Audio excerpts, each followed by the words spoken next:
ٹھہریے، یہ نیچے تصویر دیکھنے، یہ اس ملک کے شہر کی تصویر ہے جس ملک کا یہ دعویٰ تھا کہ اس شہر کو ختم کرنے کے لیے 1.5 سال لگے گا، ایک جھٹکا بھی نہیں لگا۔ اس شہر میں وہ لوگ رہتے تھے جو اس ملک کے امیر ترین لوگ تھے، بڑی بڑی مضبوط عمارت تھی وہاں۔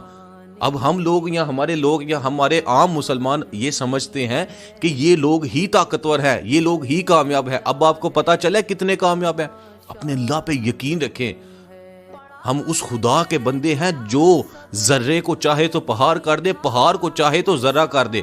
بڑی بڑی خوبصورت عمارت تھی، جل کے راکھ ہو گئی، کس کے کام آئیں گی وہ عمارتیں؟ اب اپنے اللہ پہ یقین رکھیں۔ اب تو کم از کم ہمارا یقین مزید پختہ ہو جانا چاہیے اپنے اللہ کی ذات پہ کہ وہی تو رب ہے جس نے پوری کائنات بنائی ہے۔ اور یہ ان لوگوں کے لیے پیغام ہے جو کہتے ہیں نا وہ چاند پر پہنچ گئے وہی کامیاب ہے۔ یاد رکھنا، مسلمان کی کامیابی آگے جانے سے نہیں، مسلمان کی کامیابی 1450 سال پیچھے جانے سے ہے۔